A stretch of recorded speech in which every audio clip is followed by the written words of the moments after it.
White people love soul food so much? Because they love it over here too. It's good? But it makes you sleepy. Do white people go to sleep after they eat soul food too? No, and that's maybe why they don't eat it as often. We adapt it for a more like easy way to eat and to still be productive. So the portions are a bit smaller and stuff. Oh. It's portions, that's what it is. Oh, I see. No, we need big portions. No, When I eat oxtail, I want 4 of them. no. That makes no sense. That doesn't even make sense. It's so good. And then once you finish, you just want to take a nap.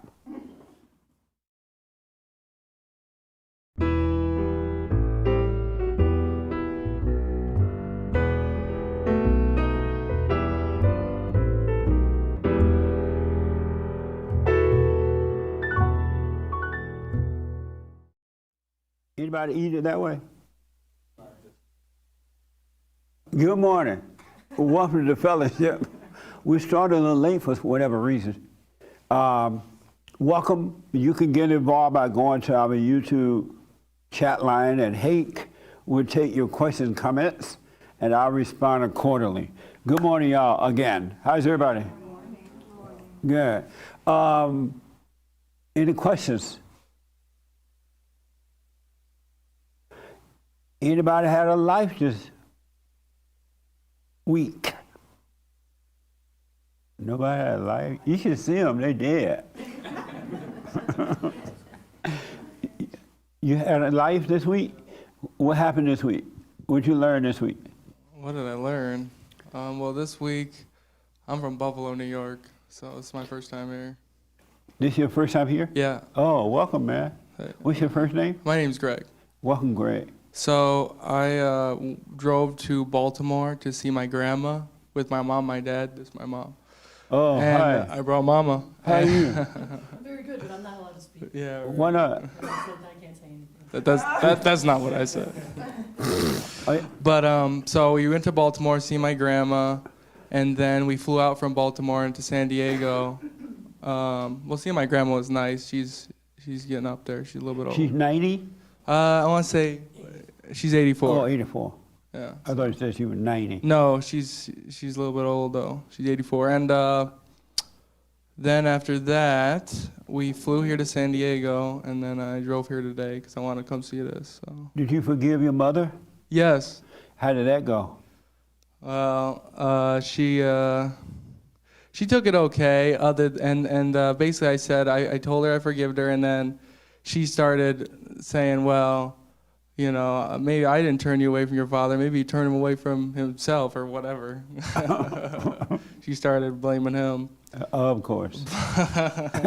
But no, it went well. Oh, good. I did. And how about your father? Yes, that I had a harder time with that. I know you always say that people, when they go forgive their mothers, they shake in their boots. But when I went to forgive my father, I actually didn't. I went to do it one day, and then I didn't do it. I got in my car, drove home from the office, but then the next day, because I was like listening to my thoughts, like, don't do it. He's tired. He's working right now. He's in the office late. But then the next day, I said, I went to go get in my car again, like I was gonna leave again, but I was like, no, I gotta do this. So I went up there. I sat down, and I told him I forgive them, and it was like kind of like the first time I ever smoked pot. It was like everything, like my dad was sitting there and across the room, but then like, I don't know, my field of vision like increased. I don't know, I was real nervous about it. Yeah. But I finally did it, and he took it well. Nice. He said he wanted me to explain it to him better, and I said, there's nothing to explain. This is how I feel. And he says, okay, maybe you're talking about the generational curse, is what he said. And I said, okay, maybe. That you is see what that it way. is. Okay. Yeah. And I didn't know, so I called in, I asked you, and you told me that's what it is. Yeah, So. it is. And now if you get married and have children, you won't pass that to your kids. You'll pass down love. The curse was broken through you. Amazing, huh? This is amazing. Nice. And can I talk to your mother? What's your name?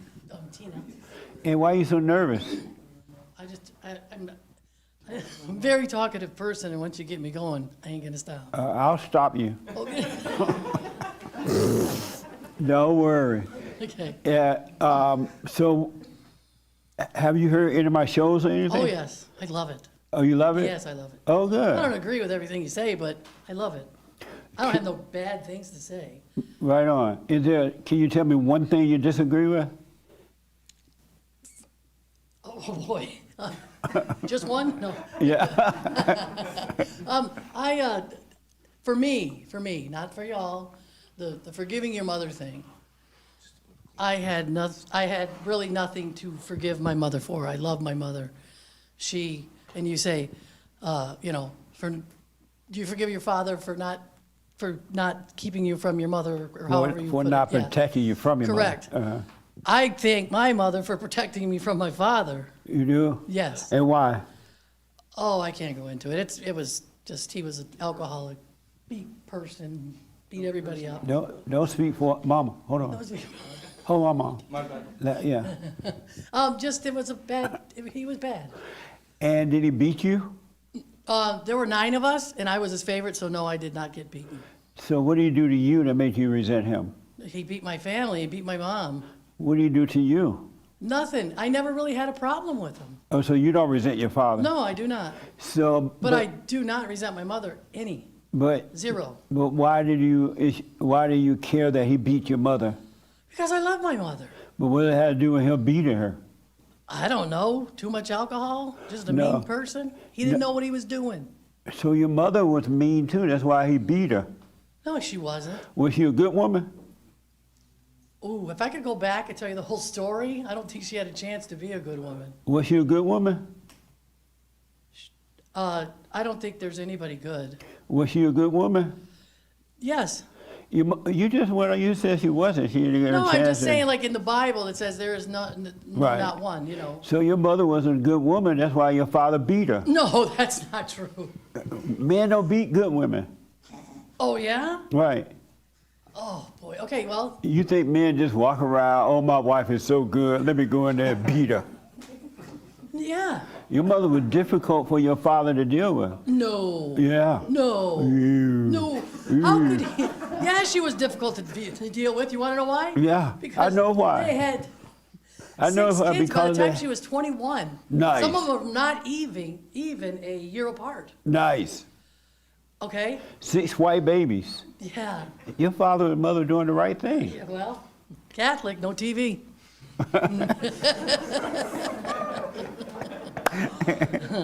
So But- your but I mother don't didn't do I don't anything. want to disagree with you. I want to, No, you could disagree. I don't mind. We Okay. still be tight.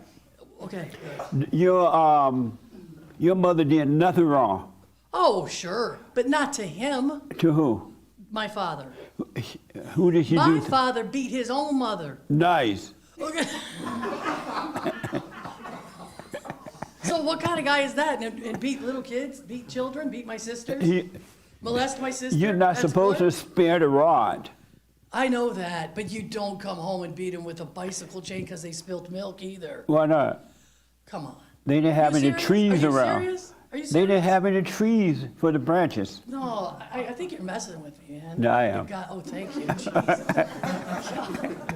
So that's what I say. And Yeah. my mom just recently passed, so, Oh, she did? yeah, Oh, And- may and her she- soul rest in peace. yes, I hope so. Yeah, And my dad, he's been gone since 2000, so, right on. all right. Amazing. Well, I'm glad you're here. Thank you. I love to be here. And can I say something? Yes. I had to unleash hell to be here. You did? I did. What do you mean? Last night, he came to me and he said, Mom, why you gotta unleash hell? And he's going off on me. And I stood my ground. I know I probably shouldn't have, whatever. But this is what happened. Hold him Came right to here. LA. We came to LA. And we were doing our thing, visiting our folks, went on the speedboats and all this and that. And then last night, he said, I'm staying in the room with my friend, and he's staying in the room with Dad, because we flew with my best friend here, so I could see her. I Right. haven't seen her in a long time. And he said, okay, we're gonna leave at 7:40. I said, okay, I'll be up. Call me at 6 on the hotel phone. And then somehow it got to where he came to the room after he was in there talking to Dad about where are you going, who's this guy you're seeing, and this and that, and all his stuff. And he tried to get, and then Gregory came to the door and he said, Mom, I don't want you to go. I'm gonna get a rent-a-car and I'm going, because Dad wants you to go here with him.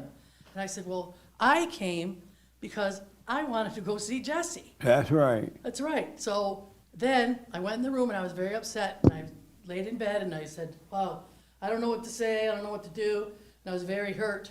Then I went back to the room next door where they were, and I said, what are you talking about? I can't, he doesn't want me to go. And he said, oh no, Mom, I don't want you to go. Can I Make a tell you long why?" story short. Okay, but I don't think, he did not want me to go. He did want me to go. Put the And mic plus- here. And plus, he couldn't get here anyway because he's not 25 Who's to not rent a 20? car. He's not 25? No. Oh, he couldn't rent the car? Right, Oh. but that's not the reason why he took me. He took me Right. because I said I want to come. So, Nice. Well, I'm glad you're here. good. But I'm I was- glad you I went was through bad. hell. Okay.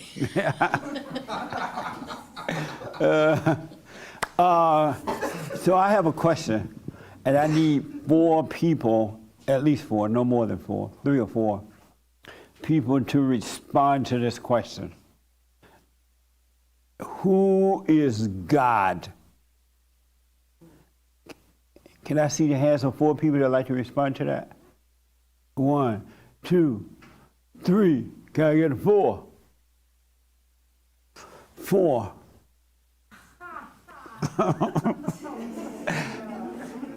Okay, in the back with the hat, yeah. Who is God? God is the being who created everything in this universe.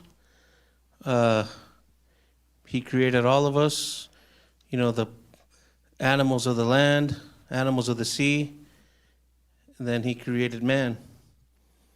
Okay. Yeah. Did you have your hand? Who? Oh, right here. Who is God? God is good. It's light. It's where it's what you know. You're a part of it. So it's what you know when you're not in thoughts and here in the world. So God is a energy that is just that you know when you don't think. Okay. Did you know when what? When you don't think, it's good. Oh, God is okay. good. Right here. Who is God? So I had a thought that initially came to mind, so I'm going to tell you that one. And then the one that, after thinking about it for a while, that the answer is to me. First is he's the life giver and the question answerer. Because he gives life, there's one entity that takes life away and kills and steals from you, and God is the one that gives life. And then he answers your questions too. When you have a question, you ask God. And then after thinking about it for a while, I would say, I have no idea. That's the honest answer. Because I cannot comprehend God's mind, God's plans, or anything. I can try and figure it out, but I have no idea. Okay. Yeah. Right here. Who is God? I'll do what he did. My first reaction was, I don't know. And then after hearing the other responses, I would say God is creator and he is love. But when the woman spoke, I started to think, what is he not? It was easier for me to answer what he is not than what he is to me. I don't know, that word energy and all that, it just seems too high in the sky. I guess I need God to be what I believe him to be, which is someone that I can image off of so that this can make sense. All of this can make some kind of sense. So I guess he would be who to look to make some sense out of all of this. Oh, okay. Amazing. Joel wanted to respond, then I want to go back to the 4 that responded. Who is God? I don't really have a new answer than what already has been said, but spirit, light, love. She had a great response. a reflection of how you're supposed to live. So it's a mirror to how you're not living.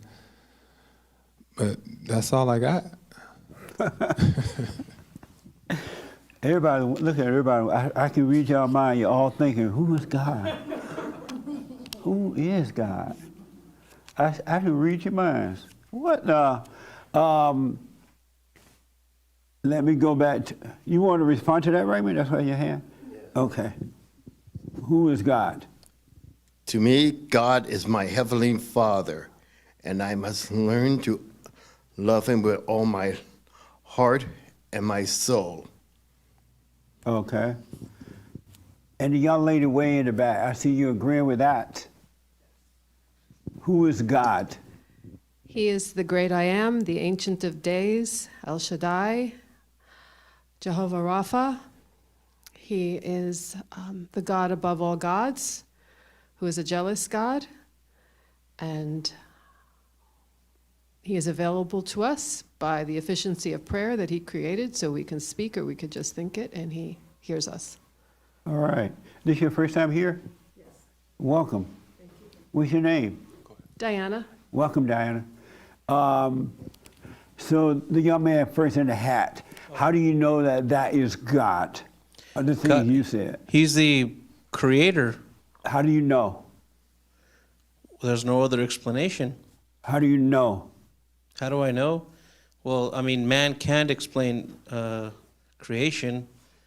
I mean, you know, like science always tries to explain things, but then they correct themselves later on because they find new evidence, and it's just a constant thing. And then God is eternal. How do you know? How do I know? I don't want to get into, like, I don't want to burn my brain up trying to figure out everything. You know, God did everything. That's him, and that's it. These scientists, they find new evidence and all that, and then they just, you know. But how do you know what you said is God? I guess the simplest explanation is there's no way any of this happened by chance. You know, like the theory of evolution. You know, I don't think we just spawned out of some animal or something. No. And so how do you know? There had to have been some divine creation. How do you know what you said God is? Who he is God. God is the creator, yeah. How do you know? How do I know? How do you know? Do I need to know? How do you, what? I mean, Would you like to know? What now? So how do you know? Because we're living beings able to communicate in language. That's what separates us from the animals. And that's how you know who God is? Yeah, God created us, yes. How do you know? Well, we're a living example. I'm communicating with you, you're communicating with me. But the devil communicates. Well, yeah, well, the devil separated himself from God. What? Right? God threw him out. Oh, he threw him up because he didn't want to be with God. He didn't want, he thought he was better than God. But that's right? how you know who God is? We're the living example. Okay. How of do his you, creation, yeah. All right, thank you. How do you know? How do you know that that's who God is? I know because when I'm still. What? When I'm still. Who you stealing? When I'm still. Oh, still. Yes, still. Oh. Sorry, I didn't mean to put black and stealing in the same word. When I'm still, I feel it. You feel it? Yeah. What does it feel like? It feels like peace. And it feels like vastness. And it feels like transcendence, that there is no body, no brain per se that can figure anything out. You just have to enjoy the ride. Okay. How do you know what you said is God? I said life giver because that's what the Bible says, Is that what the Bible said? and that's what people say about God. So you know it because the Bible said it and people said it? Yeah, but But how you know they're not lying? I don't know. They could be making it up. Could be Right. all lies, right? So that I don't know. That's So you know That's it because the just Bible because- said and the people said. yeah, because people said Has it. that and the done you Bible any said it. good? Is it what? Has it done you personally any good to know that because somebody said it and the Bible says it? What good has that done you? Oh, personally, not nothing. Okay. Because I can know about something, but if I Right. don't know it like personally in my own being, then it No. doesn't help. Yeah. I said question answer because when I've asked God questions before, He will answer sometimes. And sometimes you won't. Sometimes He won't. He doesn't feel like it sometimes. Yeah. Okay. Or maybe Thank it's the you. wrong question or a bad Yeah, question. probably Maybe a I'm bad not supposed to question. get the answer. Something like that. That's a bad question, but I ain't answering that. Okay. Okay. How do you know what you said is God? My first response was creator. So I think that everything goes through a process of creation. And at the beginning of all creation is a creator. So I just figure he's the beginning. And then I think the rest is from the Bible. I think it's from a collective of information that we've all agreed to that makes sense. And yeah, I think it's just from the Bible, what I've learned. That's why when I first came here, I was expecting a church, and this is You're like, different. what the? So I think that there's an expectation of what we've all collectively agreed. I've never in my entire life asked that question. So And why not? I don't know.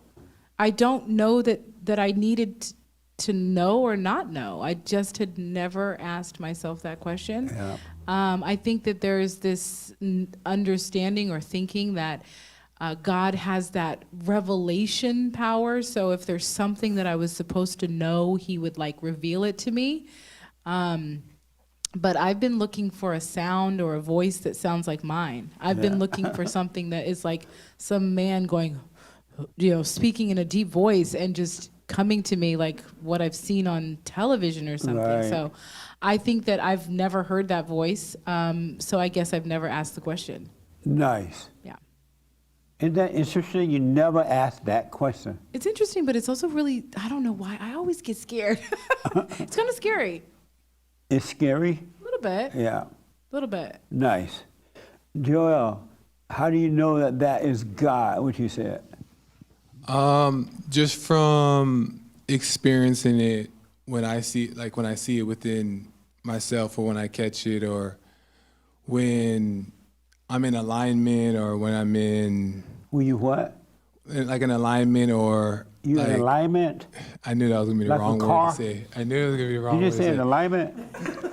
I just look like you said when I'm in alignment. Connected. So like if I get a revelation, Connect to or, God. yeah. Oh, So like a revelation, or I understand something. don't be trying to use a big word. You black. You black. Go ahead. But yeah, mostly when I know it to be true because I've seen it, I've experienced it, I've seen it within myself, or when you do get revelations, or it starts to make sense, and then you just see it for yourself, and then you observe it, then you connect the dots when other things happen, and then you start to learn and understand who God is more and more over time. All right. Raymond, how do you know that's who God is, what you said? Because I can see that is the truth. Like if a person has the ability to see that 1 + 1 is 2 and never doubts that, that the same person should never doubt that truth. Like they say, we should have the faith of the child when approaching our Father. Amazing.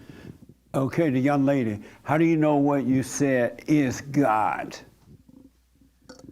Because as Brother Raymond said, he's quoting the Bible, and the names I used are from the Bible, and the Bible is the workbook for our lives. And so I know that he is Alpha and Omega. I know that he is El Shaddai. I know these things because I know the word. I'm no expert, but I go to the word generally when there's a problem. But over years, I've come to know who he is. And my life, once I believed in him, just like Brother talked about, 1 and 1 is 2, or we have faith that when we go to once I heard that if you have faith to go to a light switch and turn on the light and know that the light's going to go on, just like Brother Raymond said, you have to come as a child, empty and don't know, and God will give you the knowledge when we read the Bible. And do you have perfect peace? When I lean into the Lord, yes. When I don't, Do you have perfect peace? when I lean into the Lord. Will you what? When I lean into the Lord, Will you lean into him? yes, So do you have perfect peace? I can. I'm sorry. Do you have it? I have. I'm not sure how you mean it, and I know that you're making. I'm sorry? I'm not sure what you mean exactly. Do Yeah. you have perfect peace? I would say that I do because my life was changed when I became a believer.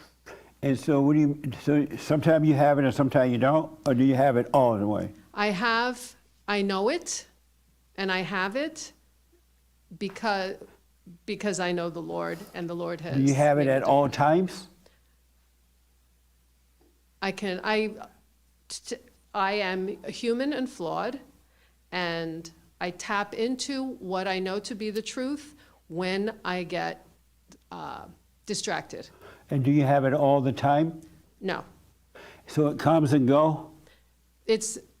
the Lord doesn't come and go. My ability to think. The of one perfect peace come and go? Yes, I would say yes. So you go in and out of hell? I don't think it's hell, but I go in and out. I get distracted. Distraction is not hell? No, because I don't tarry too long.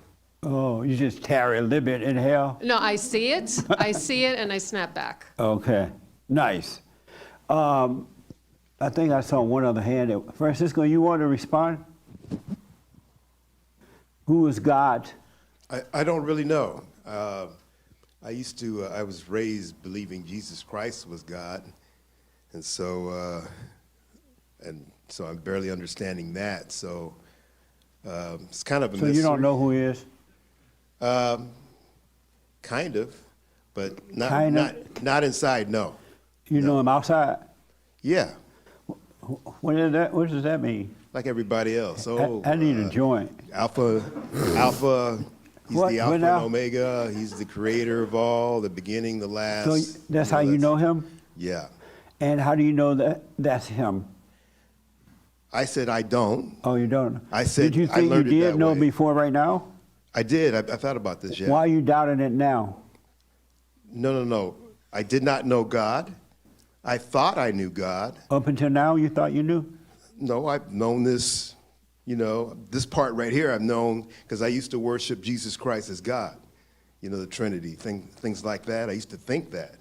And so I've had to give that up because obviously, I've discovered that's not true. And so I'm kind of understanding that Jesus, he's like the Father, you see him. But I'm so talking kinda about not understanding that. Jesus, God. Who is God? I don't know. Oh, okay. Amazing. This young man in the black shirt want to respond. Who is God? Who is God? Who is God? I'm unsure, but I mean, there's definitely a presence that you feel when you're doing something that's, I guess, morally uplifting.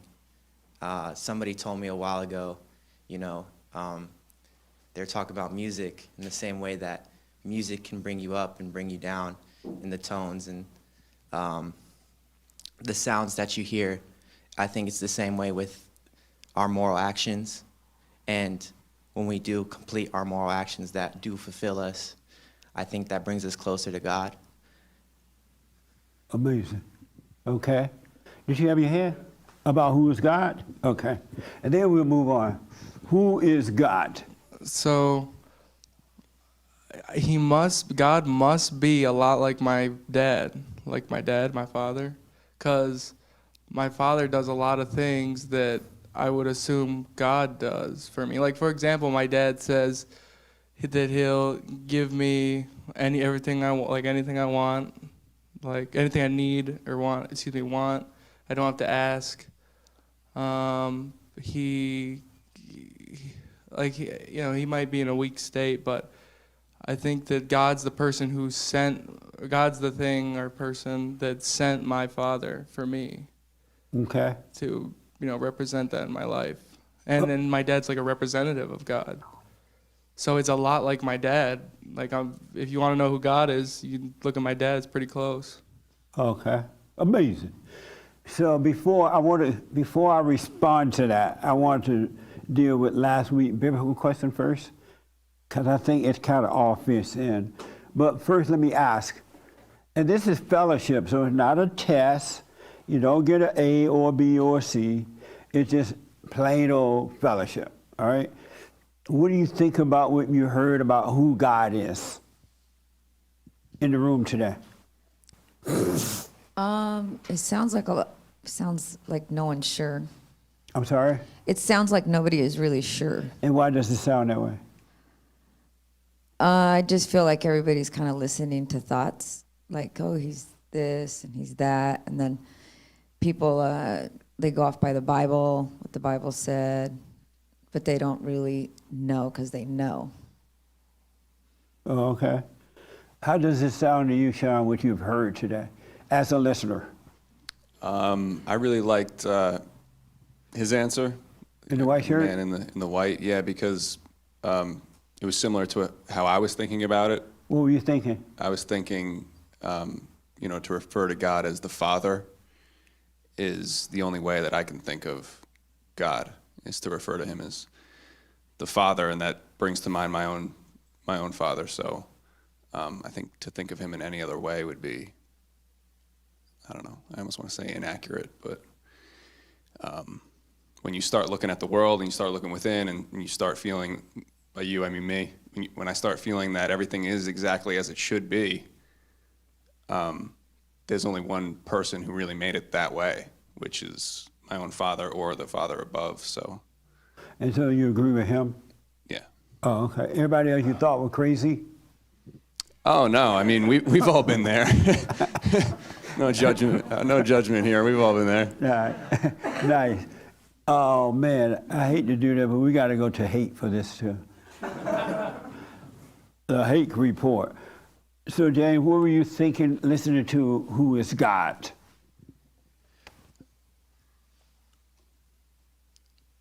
I was thinking that it's interesting because the answers come from where people are in their life. In that, if they're in a mindset of pondering like life as they see it, you'll hear answers like he's reality, which I don't know if anybody actually said that exactly. And then those of us who are like raised really, really Christian will give really Christian answers because that's what we believe in. So, and yet, I sort of agree that nobody really convinced me that they knew. So do you know who he is? I'm not going to answer that. No, I don't know. I'm sorry? I do not know. Did you think you knew before now? I'll sometimes reference him like I know, but I kind of know that I don't know. But sometimes if I get up on my high horse, I will. Or if there's something that I am pretty sure that I know to be true about life or about God, I will make assertions. And I feel like I do know some of that stuff. Oh, okay. If that makes any sense. It didn't, but okay. Nice. Before we get more to that, I want to ask the biblical question from last week, starting with the young man in the black shirt in the back. The biblical question last week was, what is real reality? What is real reality?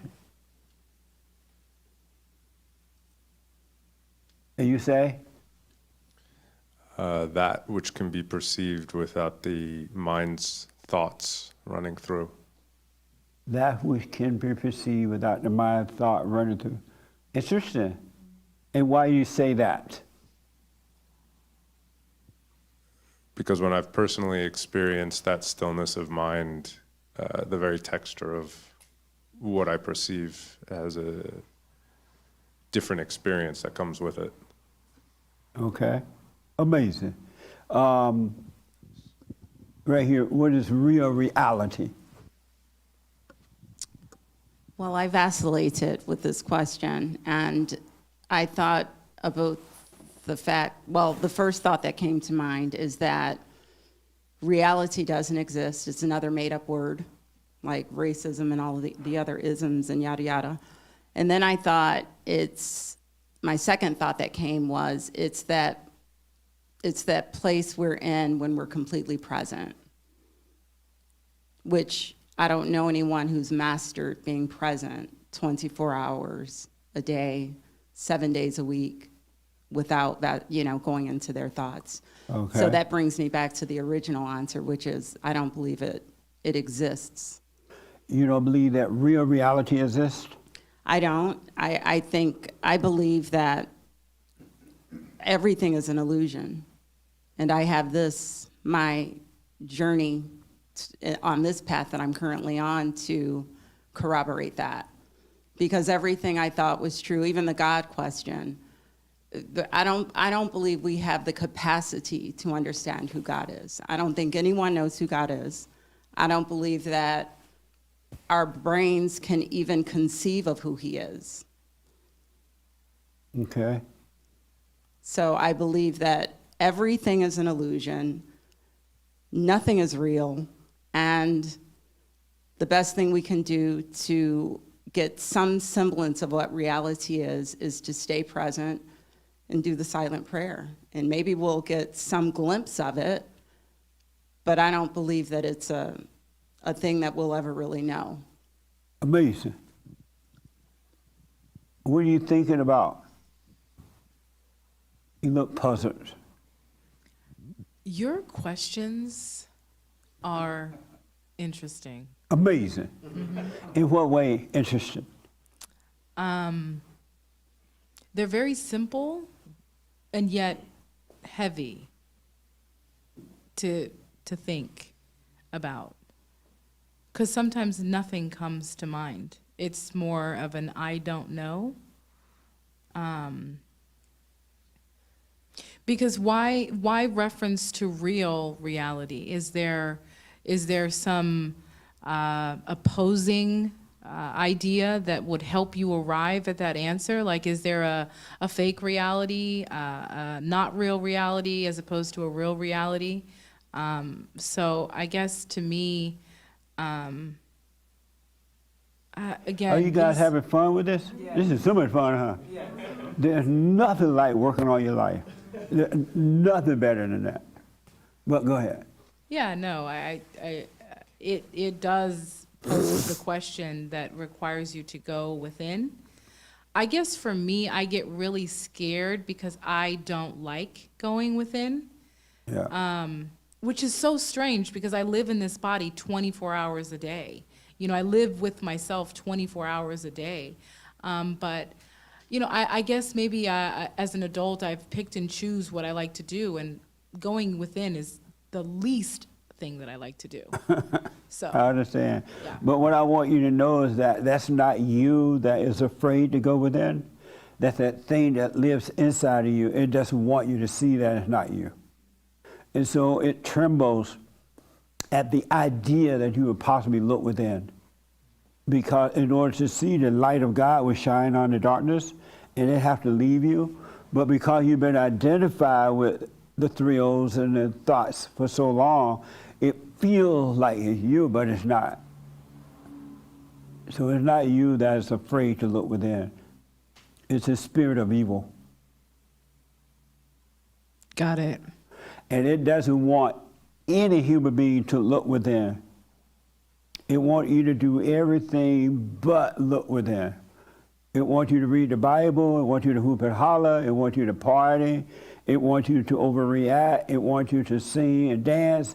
It wants you to be mad. It wants you to be glad. It wants you to be afraid. Anything but look within. It doesn't want you. So it's not you that's feeling the fear at all.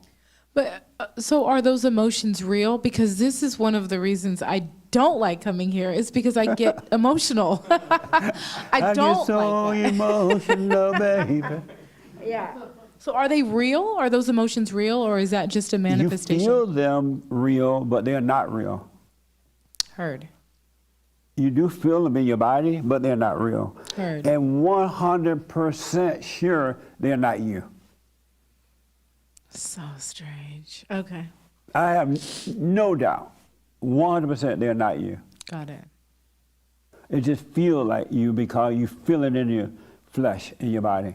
So is it reference to those people that say I have like multiple personalities? Is there something within that is not me that's living within? You got multiple demons living inside of you. Okay. There are so many, Right? there are so many demons inside of us, it's not even funny. And the more you dig one out, there's another one. And there's another one over there. I'm like, what the deeper you go through hell on your way to heaven, you run into demons. I think that's why you said to stick with it. You always say that, like almost in three. Stick with it, stick with it, stick with Yes. it. Because one Sunday, probably about a month ago, I felt like I had reached this place. And I don't know why I did that, because as soon as I felt that, it was gone. I rest my case. I mean, gone. Yeah. Never, ever, ever, ever assume you reached a place. That's what the devil wants you to do. Never assume it. Okay. When the thought comes, oh, I don't have any emotions today, I'm not afraid, let that pass. Okay. Because that's a lie from the devil. Okay. When you become free, there's no thinking at all, zero thinking. You live without thinking. Adam and his father had a relationship without thinking. So next time, you will if you stay with it, you're going to get there. And there will be times where you won't have thoughts, but if you have a thought about not having thoughts, then you're back into thoughts. Okay. That makes sense? Yes. Are you doing the silent prayer every morning, every night? I am now. I'm sorry? I am now, because I really kind of was like willy-nilly with it. Yeah. But then when I reached that place and then I lost it again, I was like, oh, no, that was like a trick. And so I was like, Yeah. I'm not going to let myself get tricked again. Nice. Okay. Yeah, so yes, I do. Amazing. Stay with it, stay with it, stay with it. Got it. Ain't no way I want to go back to hell. Hell is rough. But anyway, I see your hands. Oh, here. Let me take here first. I saw her hand first. What did I see your hand? What is real reality? Real reality. Well, my biblical answer is was that things that withstand the test of time. Things that will withstand the test of time? What do you mean by that? Like things that last forever. Things that last forever, like what? Beethoven? I don't know. Beethoven? I don't Where's know. Beethoven now? No, like his music, symphonies. Well, I don't you know. did. Shakespeare. You I did. don't know. Or things like. You're not naming anyone that lasts forever. No, I'm saying their work. Oh, the work. Yeah. Oh, okay. And then how she was saying I wanted to respond how she was saying, is there a fake reality? Because I've heard people say you make your own reality. So I feel like perception is a big factor in that. You know, if you're not grateful, things like that. No one makes their own reality. But you have a different perspective. No one makes their own reality, and no one has a different perspective. Okay. If you say so. And then also, We are incapable of doing anything, so how can we make our own reality? no, you can understand things to gain a perspective, like No. fellowship, What? like fellowship, edifying. We are not even capable of understanding anything. That's how dumb we are. Human beings are dumb as a rock. A rock is smarter than a human being because it stays there until you move it.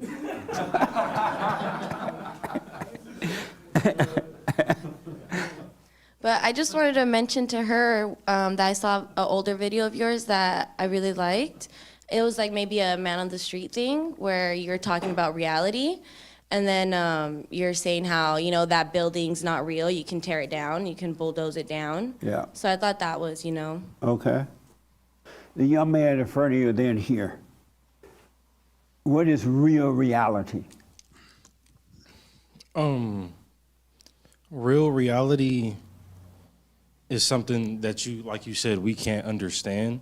We can only be able to understand real reality if we're able to understand ourselves, which is really hard because the path is narrow. But real reality, if I want to try to think about what it is something that affects all of us all at once, something that's undeniable, something that we can all agree upon. And even that may be a lie because everything, like she said, is an illusion. Well, that's what I believe. That's an illusion. Okay. So I don't think real reality is a such thing. Okay. Interesting. The young lady, then the young man. What is real reality? Did you think about this question this week? I did. Okay. And I saw a lot this week as it pertains to that, including one of your old services that aired on Friday or Saturday that was talking about, which is kind of correlated into this in the first question, which made me think of a whole lot of other things. I know I'm going to get to the point. The devil's really trying to not let me talk because I feel like I saw a lot this week and I can see my thoughts. Can you give me a short, quick example of what you saw this week? Well, I saw this biblical question, like, I don't think there's really words other than a spiritual battle.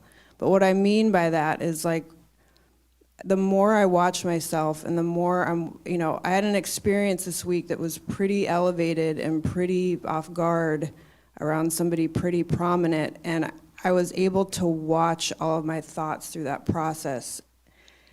And what I could really see was how much, like, I could see my body shaking and see that wasn't even really real. And Why I just were you kept shaking?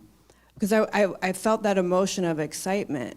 Oh, to be around that person? Yeah, Oh, and then but I also saw in this person their spirit of, like, really walking with God and how calm they were. And then I could also see the spirit around this person that was very dark, and I really kind of couldn't take it all in until I got home later and started reflecting on it. And then as I started looking at myself and how it pertains to,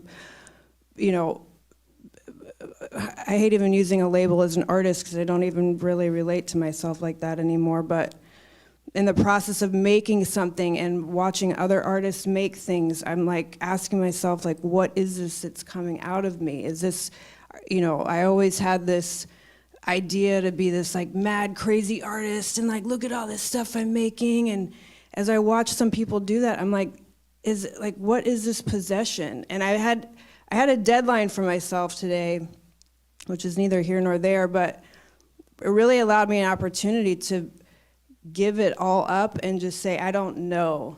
And the only way I'm gonna see is if I stay present. And I had to keep, like, taking my thoughts and ideas and chucking them off the table. And so, like, as I look at this whole week, from the question to this thing that I watched the other day of you, and,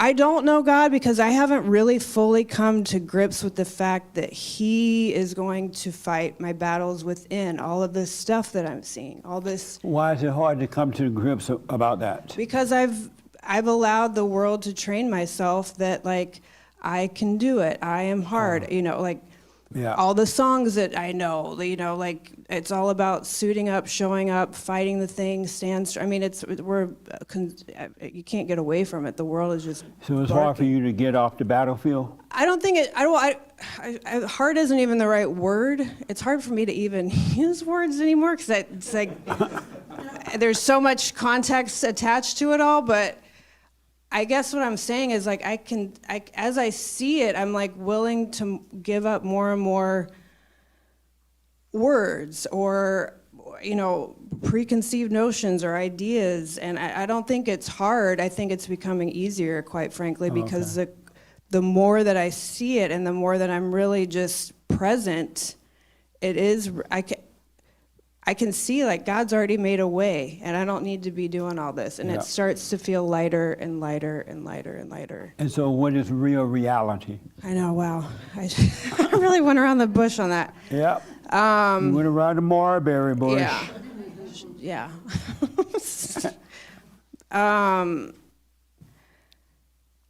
Real reality is spirit, and I am just kind of coming to know that now. Okay. Is spirit? Yeah. The good or evil? Spirit? It's both. Both, okay. Yeah. Amazing. Yes, sir. You had your hand, right? Yeah. Okay. Man, all these answers are just like blowing my mind, because I used to think real reality is like perception, what you make it. And I would think the real reality is also like just God controls everything. And then I would think a lot of things. And then, so this week I really thought about it, and I was thinking, I'm like, oh, well, real reality is like when you're out of like the, you know, that fallen state, but then I'm like, I don't even know anymore. So, but I think my answer is really like when I was walking in here, just like being thoughtless and just present and just paying attention and just like watching and just doing, like not having an opinion, trying to like strip the ego, not trying to think about seeing people on the street, like have a thought about them or thought about yourself, or like having nervousness, all those things. Like even I was going through right now before my answer, I was kind of nervous, and I'm noticing like before I thought I was like, I never felt these things, and now I do, because I realize, I see that like, oh man, like my ego I see it now. Before I just thought it was me. So real reality to me is just being present and thoughtless. That's what I would say. Okay. How many people used to or think that you create your own, what was it, perception? Reality. Is that what you said earlier? What is it that I've seen? I've just seen online, you know, like, oh, you create No, your own but what was reality. that word you used? Oh, perspective. Oh, you create your own perspective. Well, I was just saying, as you understand things, coming here, I've had a different perspective. I'm a lot more grateful, Right. etc. How many people believe you create your own perspective? Before I said that. Let me see the hand. What did you say? Oh, how many people believed before now that you create your own perception? You believed it? And how did you create your own perception? In the past, I thought that since I'd have certain opinions about, since there's a spirit in me that had certain opinions about things, and there's a spirit that I had, that was inside of me that gave me emotions about things, had emotions about things. I thought, I thought that was me, and I thought that was me doing it. Oh, okay. But that wasn't me doing it, and then that wasn't even what was happening. Yeah.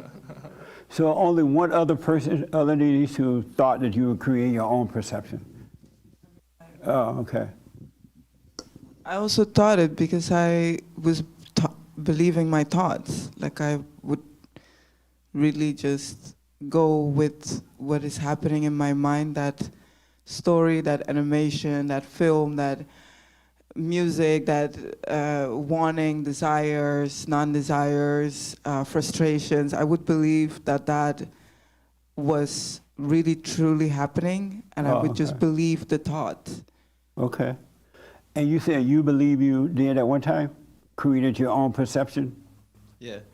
And how did you do it? How did I create my own perception? Yeah. It's just, I guess, thinking that you're different from everybody else and that you're not the same as everybody else. And then you put yourself into, I guess, your own box, believing your own ideas or what you think are your own ideas, what you perceive to be what you like to believe, but that's challenged. That's been challenged now, like after hearing what you said. Have you realized that you're not, everybody's the same, everybody has the same problem? Yes, yes. Same, all around the world, same. Exactly. Different situations sometimes, but the same problem. Mm-hmm. Nobody's different. Isn't that amazing? What a mess, huh? Yes, Nick. No. What is real reality? You said, someone here said that it's what you perceive when there's no thoughts, something like that. And I'd say it's something like, I'd say it's what is, despite there being anyone to think about it. What I'm saying is, the reason everyone's saying, some people are saying that reality is when you have no thoughts is because reality, like you were saying, when you saw the person on the street and you thought about the person on the street, in real reality, that person, there's a person on the street, and then there's what you think about it. So real reality is what is, whether there's an observer or not. Who said that? Oh, you still want to stick to that? No, I'm playing. I do. Yeah, I do. No, I'm playing. So I don't understand what you said. Like it. Speak English. Like even he said, like you said, person on the street. He said person on the street. Even those words, person and street. There is a person, there is a street, but then there's like the words that give it. And that's real reality? No, real reality is what it is, whether I think about it or not. Oh, so real reality is where you think about it or not. Real reality is just reality. What? That's the anchor, baby. Now you see why, right? I'm playing. Alexis told me to take the mic away from you real fast. Okay. You want to stick to that? I have nothing else. Oh, okay. Hold on tight. No, I'm playing. The young man in the brown jacket had his hand. And you say? Oh, yeah, this is fellowship. There's no wrong or right answer. Yeah, this is for the previous question. Can you create your own perception? Right. And I would say yes. And how do you do it? If you look at somebody in a coma, what reality are they in? Are they in their present reality that we look at them in the hospital bed, or are they in a different reality? When we dream at night, that seems very real.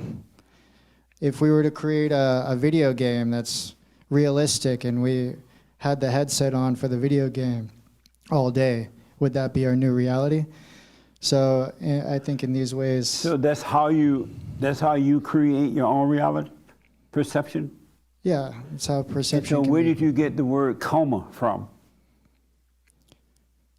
Coma? Where did I get it from? You said if you saw somebody in a coma, right? Yeah. That would be the real reality, right? Yeah. And how would that be real? It's a state of mind, one's perception.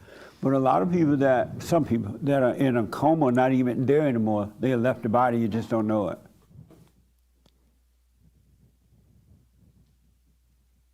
Would that be a good perception that you created? Well, even if you say that the person's brain dead, we all have an experience every night when we enter a different reality in our dream state. But when we go to sleep at night, yeah, we have a different reality. Right. And do you create that? I would say so. While you're sleeping? I think so. How do you do it? And you could be right, but how do you do it while you're sleeping? The mind creates it. So if the mind has created it, it's not you. Well, that's a deep philosophical question. Right? If the mind is doing it, it's not you, right? Or am I wrong? Yeah, you could say it's not me. You could say So I'm you're the still not soul and- creating your own perception. If the mind is doing it, it's not you. Right, but how we're perceiving reality, we're trying to communicate it with our minds, with our intelligence. A big mistake. Right, That's just what the like problem is. just like you asked the question, who is God?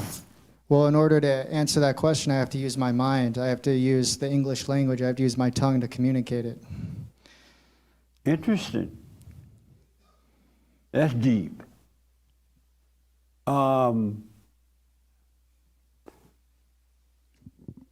want to respond to your answer. In order to do it, you got to use your mind. You have to communicate to say who God is. I didn't realize I wanted to answer, but This is so much fun, huh? I will encourage you every moment to work on your life.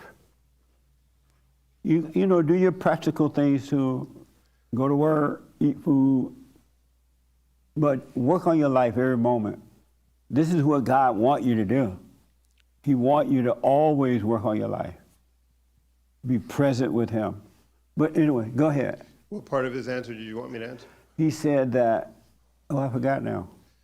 He had to use his mind, his. In order to answer the question about who God is, who is God, you have to use your mind and words to say who God is. I don't know how to answer that. Well, who is God? Who is God? Yeah, I And heard. this is not a test, y'all. It's just a fellowship. I don't know. I've heard all the answers, and my thoughts were the same. Alpha and Omega. I told Joel that. What does Alpha Omega mean? I don't know. But it's something that I learned from the Bible, right? It's one of those things in the Bible you learn means before and Bible. after. Yeah. Stuff like that. So my thoughts were all the same. It's all the stuff that I had heard as, you know, a kid growing up. So I don't know necessarily who God is. I guess what I would say, when I was a kid, I jumped off the high dive into the pool, right? I was about 4 or 5. I remember it to this day. And I just remember not knowing what to do and just being just as calm. I was just calm, but I could just see all the bubbles and people swimming. And the next thing I know, I was up on the deck, and somehow that was, that if I could use the word savior, that was God saving me. Okay. Didn't have to Did you know before today you didn't know who God was? I don't know that I've ever thought about it in too many ways, except I've always thought about it for that. And there was a couple other things that happened in my life that I thought he saved me from, in a way. But most of it was all the stuff that I had learned growing up. It's the stuff I read in the Bible or heard somebody tell me, or, And when you read it in the Bible, did you think you knew it? Absolutely. And why did you think that? In some instances, some of it I just don't, some of it I can't The translate. stuff that you think you knew, why did you think you knew it? Because I read it. No, when you read something and it kind of makes sense, I had a tendency to just believe it. Oh, okay. Amazing. I saw some hands. Yes, Raymond. And then I want to talk to the young lady way in the back. Real reality is the moment. And we must always... It's what? Is the moment. What moment? The moment that we are aware of. Okay. Like I said earlier, it's easy to teach that 1 and 1 is 2, but only those who are aware can see that truth. As Eleanor Roosevelt once said it. Where's Eleanor now? Okay. It's as I was saying, Eleanor Roosevelt said, yesterday is history, tomorrow is a mystery, but today is a gift. That is why we call it the present. Because that's what that's where we must be aware of, the and present. where's Eleanor now? Like everything else, she's passed. Nice. The young lady in the back, what do you think about what you've heard? People have ideas based on their reality of who God is. So. People have an idea based on their reality? Yeah, their understanding, their perception. Oh, okay. Amazing. So, Hake, I know you want to put in on this. What is real reality?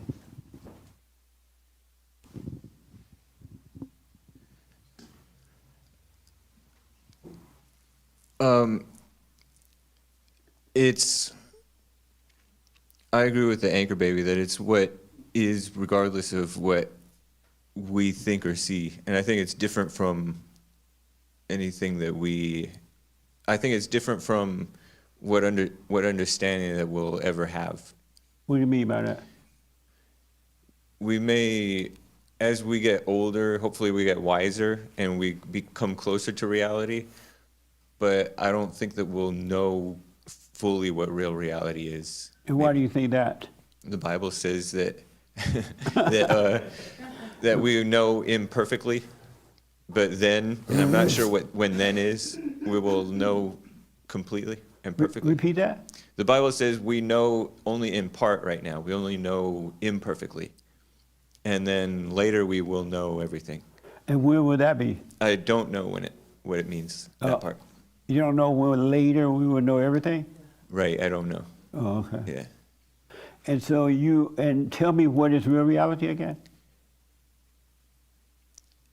It's not what we think.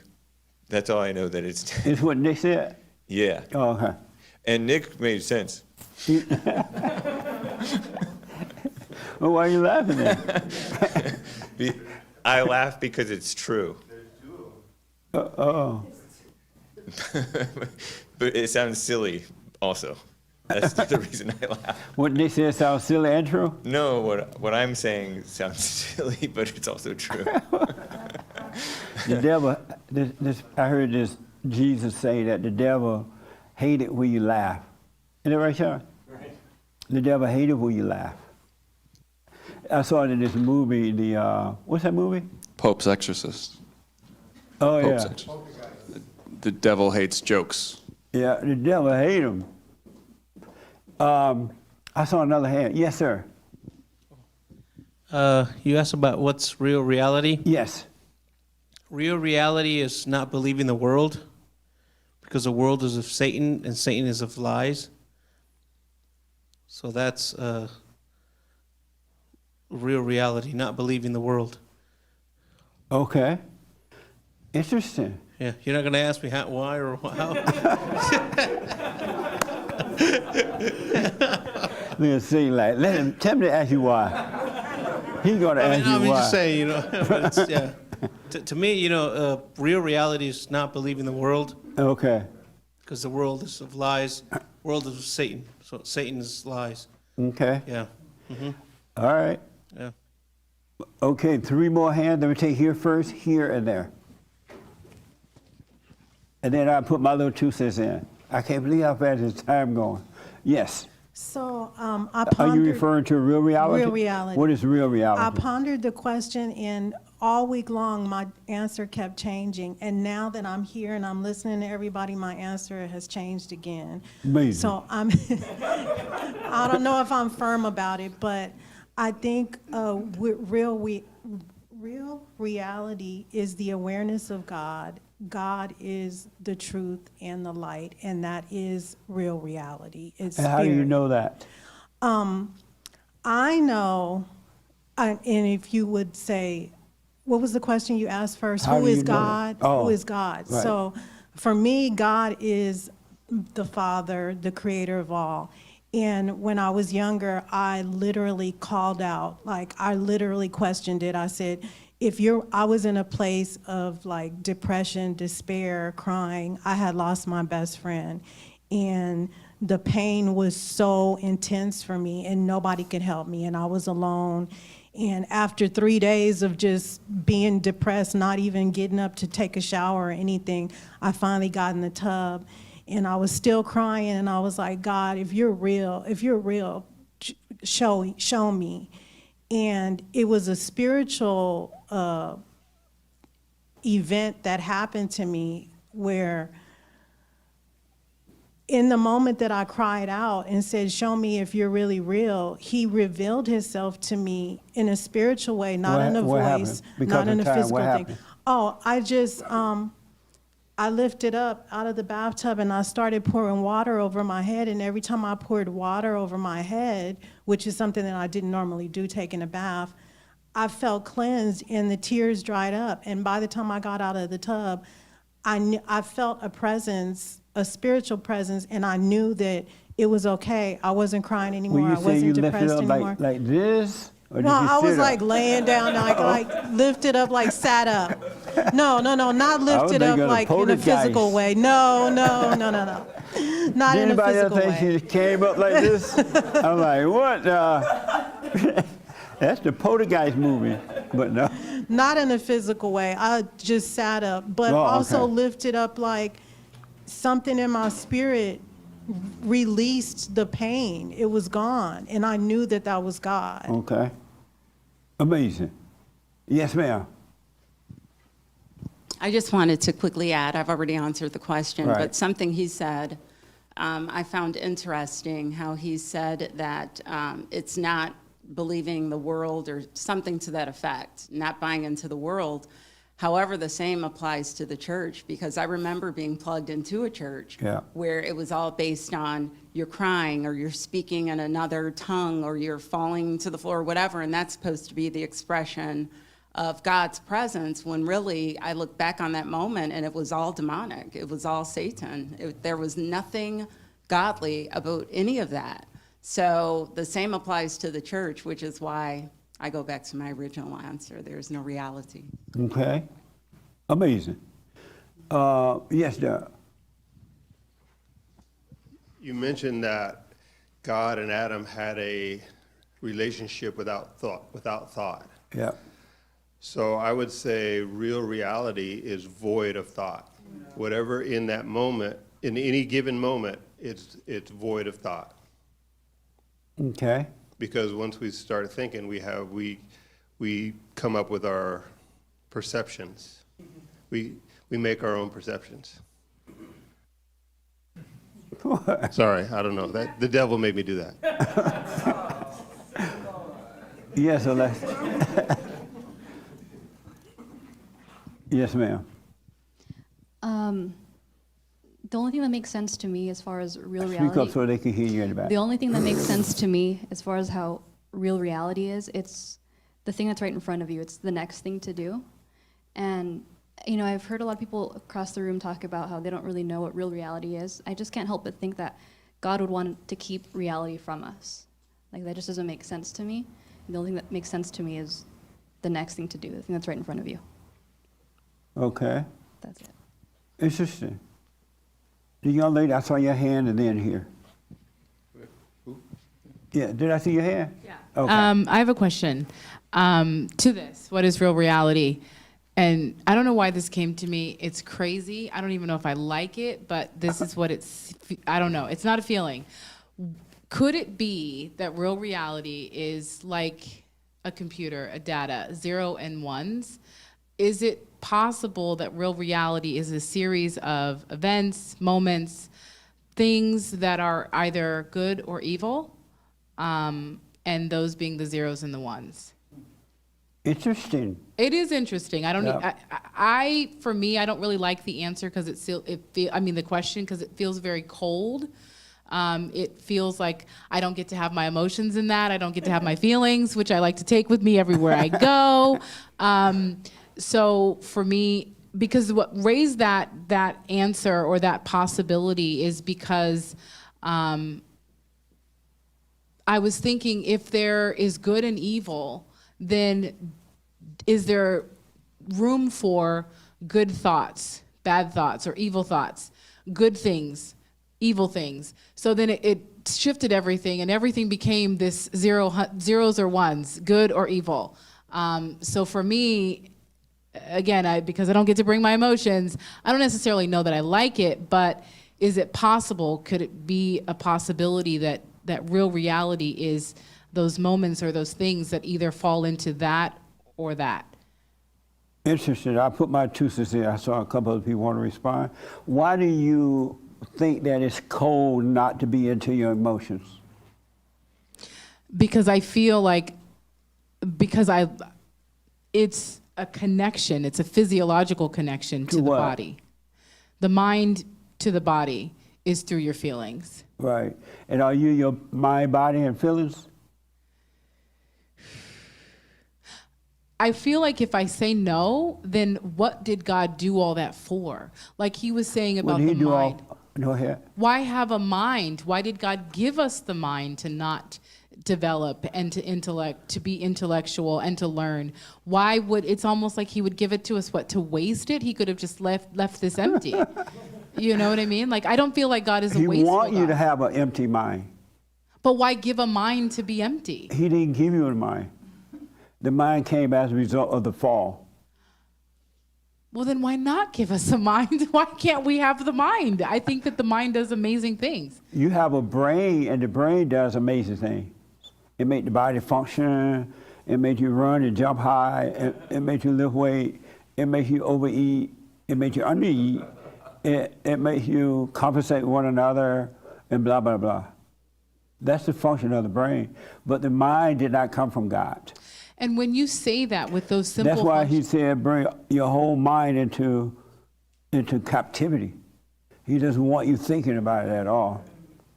but when you say that, it almost makes it seem like it's very Neanderthal, very like cavemanish. Like we're just like in a cave and like we're not learning anything. We're not growing. We're not Right. progressing. That's interesting. Have you noticed that people with a mind are in a cave and they're very Neanderthal and they act like animals and they hate one another and they judge one another and they get emotional because they are in the mind, in a cave, and they're going round and around in a circle acting like Neanderthals. A heart surgeon with a master's in being able to save someone's life doesn't feel or seem very Neanderthal to me. But he is. He just learned to do surgery, but he lives in his imagination too. Inwardly, he's in a cave. As soon as he sew your body back up, he go in his corner and cry.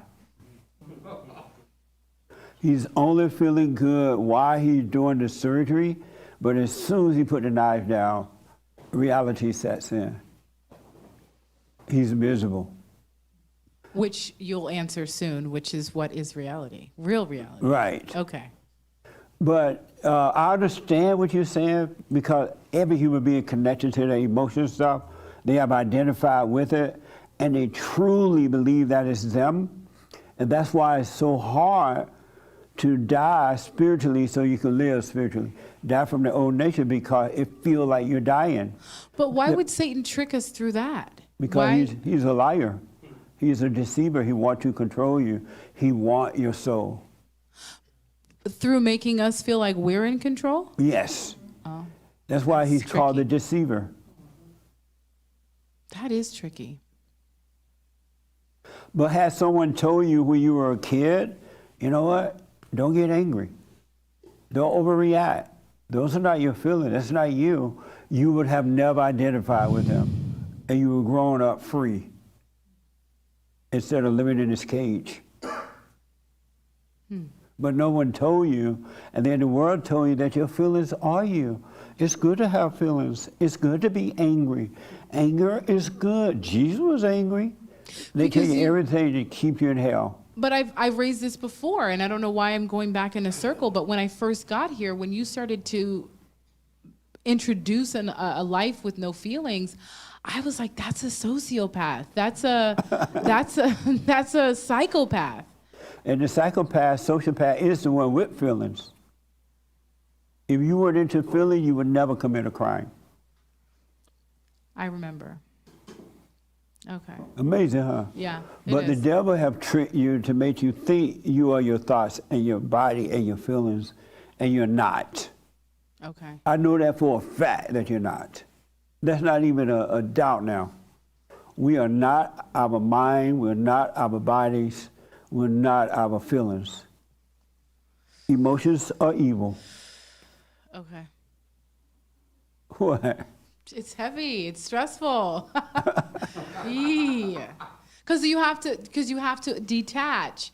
And someone like me that has lived my life very attached to my feelings, they are what I think keeps me safe, keeps me able to survive this whole experience.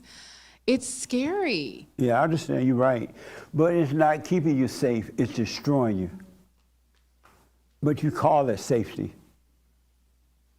People love their misery.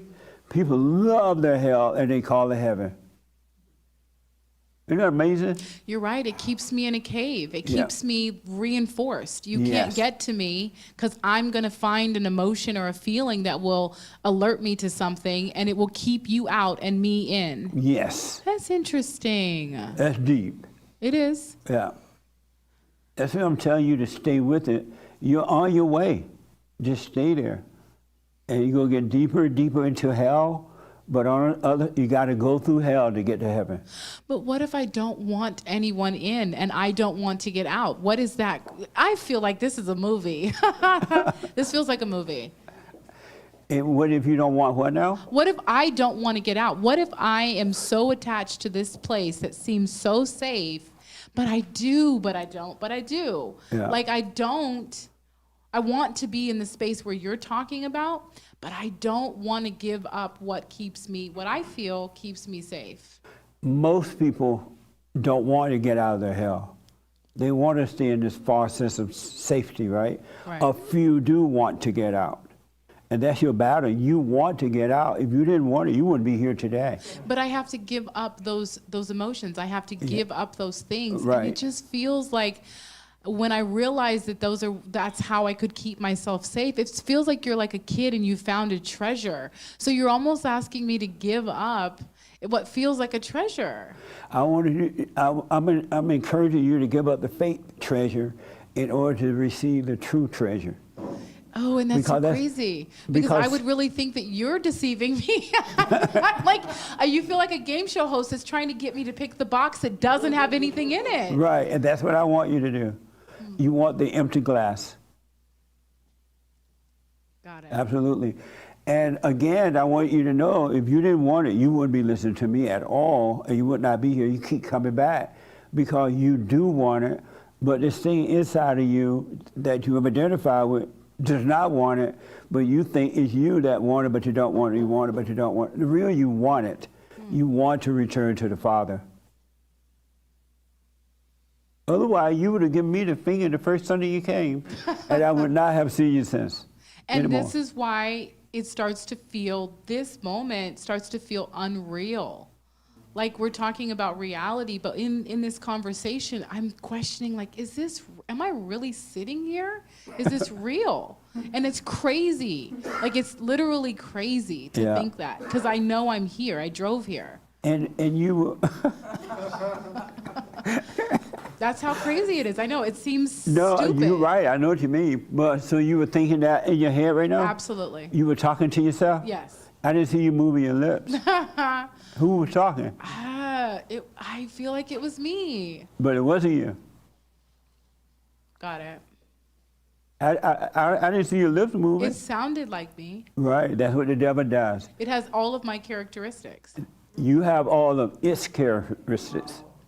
It doesn't have yours at all.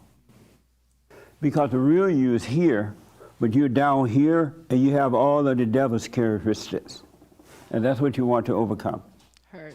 You want to die from all those identities Got it. and ideas. Got it. You just think that is you. I want you to remember that. You think that is you, even if you have to remind yourself, that's not me. That's not me thinking. Where did that thought come from? Where did that feeling come from? I wasn't even thinking anything. I feel this way. And then you start to see it's not you because you're not accepting it as you. Are we just, is it just because I'm like, we became best friends? I don't know. Like, it to me, it's just like, well, who is this person? Why am I so connected to it then? Because growing up, you identify with it. When you were traumatized, you escaped into the imagination in order to survive the trauma. But all you did when you went into that, you went into hell and you created more trauma by overreacting over everything, either with joy or with sadness or anger or fear or something. That's pretty interesting because I don't even know how you would know that, but I know that that happened. Yeah. And the reason you know it because you know the truth and you want the truth. That happened to every human being. Not one go get away from it. Got it. That's why God said everyone who's born of the flesh of the woman must be born of the spirit of the Father. That's what the second birth is all about. Got it. Amazing, huh? Yeah, surely. Okay, thank you. You're welcome. That was reality. That's right. Yes, ma'am.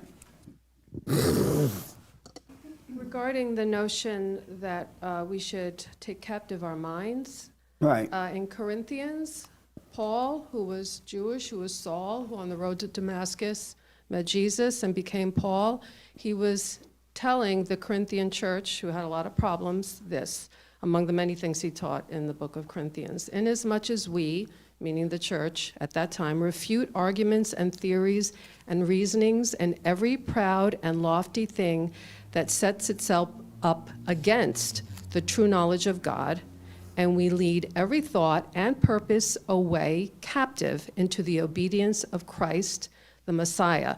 So they were battling, like everybody has since the Lord came and went to heaven and sit on the right hand of the Father, that there are always going to be people who are going to say they know better than the Word, they know better than the Bible, they know better than Christ, and Paul is telling everybody to refute. We are refuting those arguments and theories that set themselves up against the true knowledge of God, and therefore we should take captive, we who pronounce ourselves to be Christians, take captive every thought that might link with those things and look to the obedience of Christ. Be like Christ, who is obedient to the Father.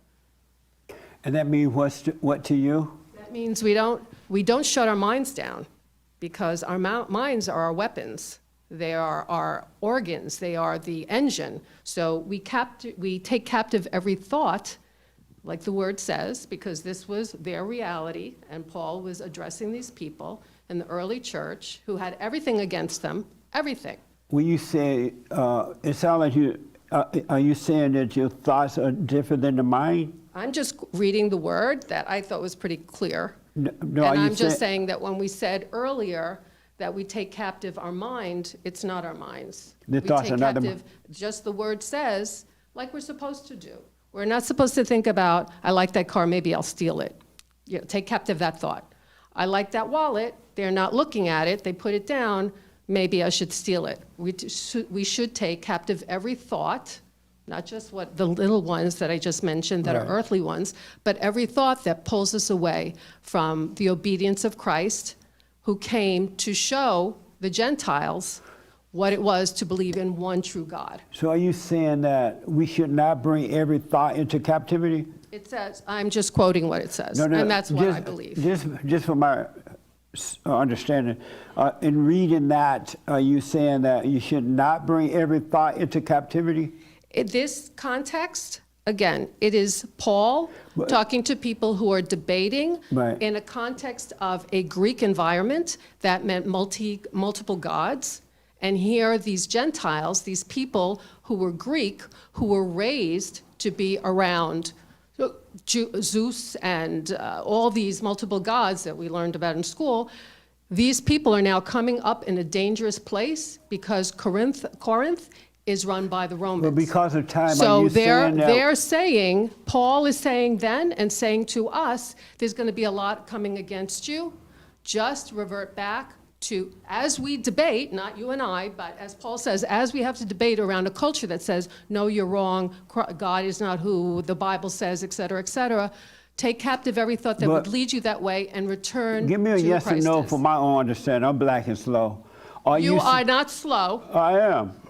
and blackness is mighty. So Is what? I just mighty. Money? Mighty. Oh, mighty. Okay, every So, color. are you saying that You're talking to a mixed race woman. I'm sorry, I got emotional. what you mix with? I'm mixed with, what do you think? My people just come from all over the place. Are you Jewish? A little, but not major. Are you black? I got, all life comes from Africa. Are you black? Am I? Are you? Am I? Are you asking me? I'm just saying. You I'm look just white saying, or Jewish to me. I don't know about the black thing. I'm just saying, But- you're not slow. But I'm black, right? And is that a bad thing? Sometimes I wonder. Praise God. It's hard on the black man in America. Listen, Jesus was not born in England, so you understand. A man of color is what we're talking about. What give me a quick yes or no, just a yes or no, no more. Are you saying that we should not bring all thoughts into captivity? I'm saying that what Paul said. No. Did you understand him to be saying that you should not bring all? No, I'm just say saying yes or no. No, I got to. So it's what we said earlier was a misrepresentation. We had to go to the source, and it's not anything other than what. But I'm people just do not when they quote understanding if you're reading that to believe that we should not bring all thoughts into captivity. As it says, all thoughts No, just that give me a are yes or no. You may be right. Listen, You may be right. I'm just asking, are you I'm getting? not maybe right. It's if I was a scientist, if we were in a university, it'd be the same thing. What does the source say? I got no thoughts about it. I was just reading. Okay. So, but you're getting that to mean don't bring all thoughts into captivity, right? Giving you the context that it was misrepresented. So you just give me the context, but you don't understand it? I do understand it. That's why I'm trying to help here, because it's not. But you're not helping me. I'm trying to get the help. Not take captive your mind. Okay. The Lord did not say that. Through the word, it was Paul speaking. Amazing. Okay. Where was I? So let's do, yes, sir. And Joel, and then I got to deal with this time running out. I can answer the young man's question. Which The young one man? who said that he had to use his mind Oh, and he yeah. had to communicate. Oh, yeah. But you mentioned something that Adam and God's relationship lacked thought. They communicated without words. Right. So to me, that means that I don't have to come up with anything. He'll take care of it for me and it'll come out of me. Yeah. Yes, sir. Yes. Just to make sense of what she was saying. To make sense of what she was saying, she's saying that, well, you often say, I think there's a miscommunication there, maybe there's not, I don't know. No, But I just want to know when she read that, did she understand if she that to believed mean it that? for herself. Huh? That's what you're trying to understand if she believed it for herself. Yeah, or she that just you read should it. not bring all thoughts into captivity. Right. But she didn't answer that part and you wanted to answer it. But the point is. You want to answer for her? No, I'm just going to make sense of what, because she's saying, maybe you understand and I don't, or you don't. But she's saying what you always say is use the mind as a tool, but when you're done with it, put it down. But it's separate from your taking your thoughts captive. You don't live by it. You don't live by it, yeah. But you use your mind as a tool, which she was, I think, alluding to at the same time, the lady in the back here. But it's use your mind as a tool. You use it, and your mind is a good thing to use. But when you're done with it, put it down, and then you're supposed to take your thoughts captive, like she's saying, or from the word is saying, because all thoughts are lies. So I think both of you guys are saying the same thing, but misunderstanding from my perspective. Oh, okay. Young man that's in, what's your first name? In the back with her, yeah. Francisco. Oh, Francisco. Two Francisco, that's Francisco too. What the?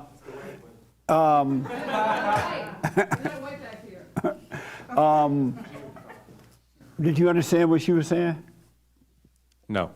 You didn't? Oh, okay. All right. So listen. Who is God?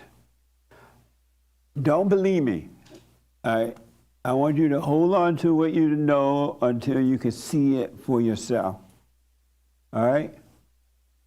But in all honesty, God, the word God is just a word. It's just a word. And we have been trained and taught to build ideas about who God is around that word, God. And so when you pray to God, you get all kind of feelings. When you think about God, you get all kind of feelings. When you, whatever about God, you lift a holy hand when you come into the house to lift a holy hand and worship you. That's why you start crying. Because you have made the word more important than God himself. The word God is just a word. And the true God is a spirit. And so if you can leave it at that, and as you're seeking the Father, the Spirit will guide you. The Spirit will teach you. He will show you who God really is. But if you associate God with the word God, you're in your imagination and all kind of teaching from the world, from your parents, and what you've learned is going to keep you there. And the mind cannot understand God at all. Zero relationship with God. That's why he said, don't believe the thoughts. All thoughts are all lies all the time. Bring every thought into captivity. But I've been guilty of that too. I'm just not understanding as I'm staying on this path, is that you could say the word God in order to communicate, but leave all the imagination out of it. Don't associate what you've been taught by God, because the mind cannot understand God. Even me telling you this, I can't make you understand who he really is. Only the Spirit of the Father will reveal all things to you.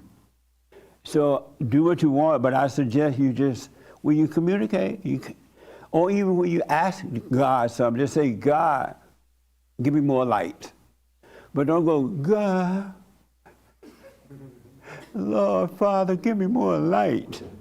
Leave that out. You're using the word to get his attention, but leave out all the emotion and the imagination. It's just a word. That makes sense? Anybody disagree with that? We've been taught wrong. That's why we're still suffering in life.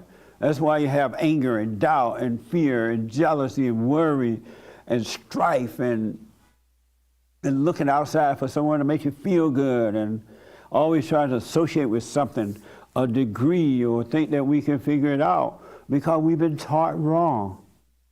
We could say the word God in another church and everybody start crying. All based on what they've been taught. And it's all emotional, it's all lies. That's why you don't become whole, because you believe the thoughts and what we've been taught. It's just a word. Isn't that amazing? And real reality is everything that we are not. Real reality is everything that we are not. And we are nothing what we think we are. That's why when you're dying, when there's the spirit of evil, which is the ego, the nature of the devil, we are dying from this old nature that we've been thinking that we were, that we knew, and that we react to. That's fading away. And the new nature is coming about. Who we really are is coming about. But you must die from the old nature. It's not enough to get the knowledge about it. You must die. Even God said, Christ said, somebody said it, in order to live, you must die. You're never going to live until you die the spiritual death of the ego. then you shall live. Right here on earth. The kingdom of heaven is right here, right now. It's been done. Our sins been washed away. We are really free, but we don't know it because we're living in this old nature thinking that it's us. It's not us. And have the thinking that we create our own perception. We create our own this. We don't create anything. Are you being influenced and listen to the spirit of evil in the imagination, or you listen to the spirit of the Father in the kingdom of heaven within? I'm telling you, we are free. That's why I encourage you to spend time alone and watch. Watch the devil have a fit inside of you. And it feel like it's you. Who will I be if I'm not my feelings? Who will I be if I'm not my intellect? Who will I be if I'm not my anger? Who will I be if I don't this or that, or I don't associate with a lot of people? Who am I if I don't get invited to the party? Who will I be if I don't get married and have a bunch of children? Women literally think they would be nothing if they didn't get married. You got a better chance of being something by not getting married than you are to get married. Because all you're going to do is fight in the marriage. More hell. Two devils get married and they fight. Even with the idea, over the years, I had so many people tell me that they were looking for a nice woman or a nice man. They want a nice husband or a nice wife, right? Right away, they have created an idea of what that nice person is, and they start looking for that nice person and still end up with hell. But if you didn't have an idea about nice person or what you're looking for, it will be given to you. It'll be perfect. And you won't have to fight. A marriage should not be fighting. You shouldn't be fighting. If it doesn't happen naturally, it should not be. And you can't make a marriage work. You can't make a relationship work. You can't make anything work. The more you try, the worse it'll get. The Father will do it for you when you give up. But you got to give up all ideas. I hear people say, oh, I go to church to try to find me a wife. And they catch more hell than they would have if they got the woman from the bar. All in the name of Jesus. They know the Bible, but nothing but hell. You got to give up thinking. You want a no thinking life, except for what Joel and I said, practical thought. You want oatmeal for breakfast? Go get some oatmeal, eat the oatmeal, and you're done with thinking about oatmeals. And God is with us. And if we stay present, not in the past or the future, thinking that we know and we don't know, He will guide us. I'm telling you, He will guide you. You will walk in the light, and in the light, there's no question about anything. But the devil give us titles, husband, wife, friendship, singer, dancer, president. Look how screwed up the government is today. And they all have degrees.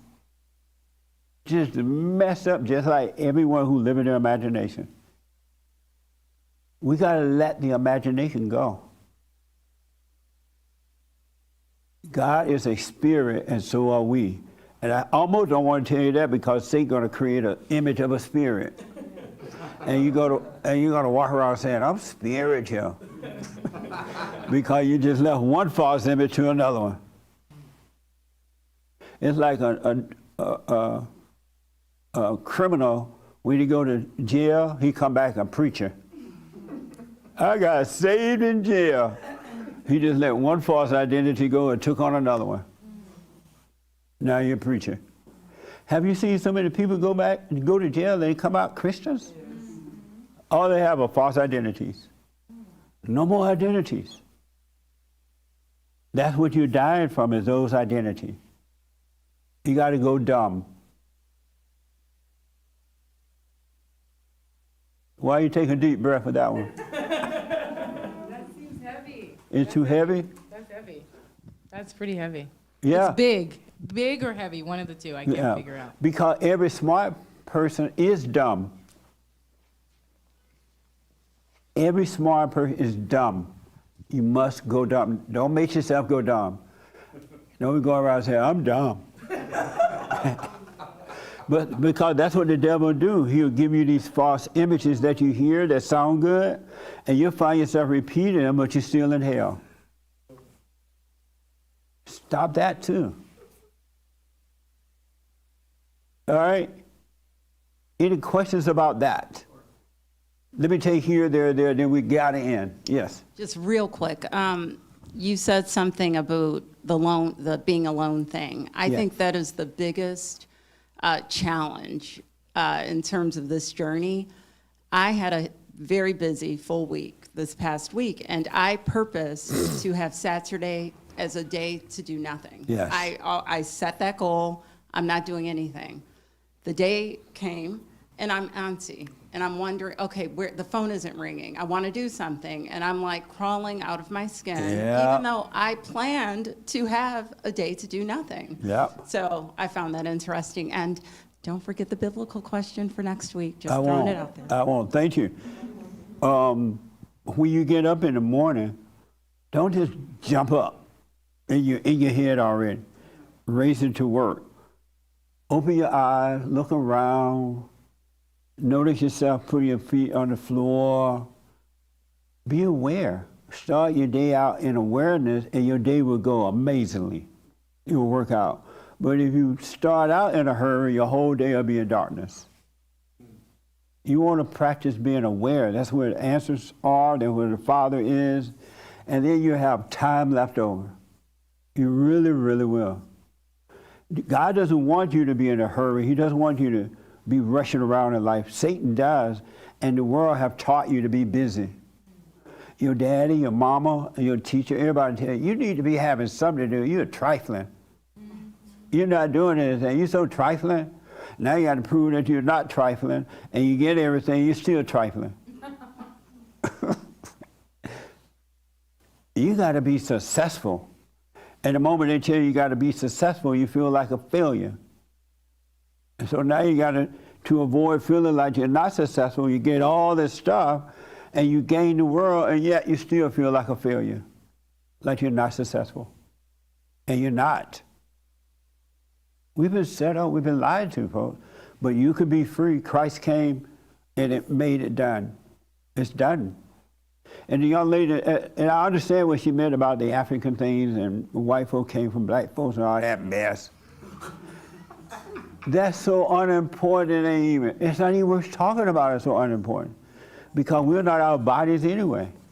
And all it does, if you accept the fact that, white people, everybody came from Africa, it makes the blacks feel good, but it doesn't make them free.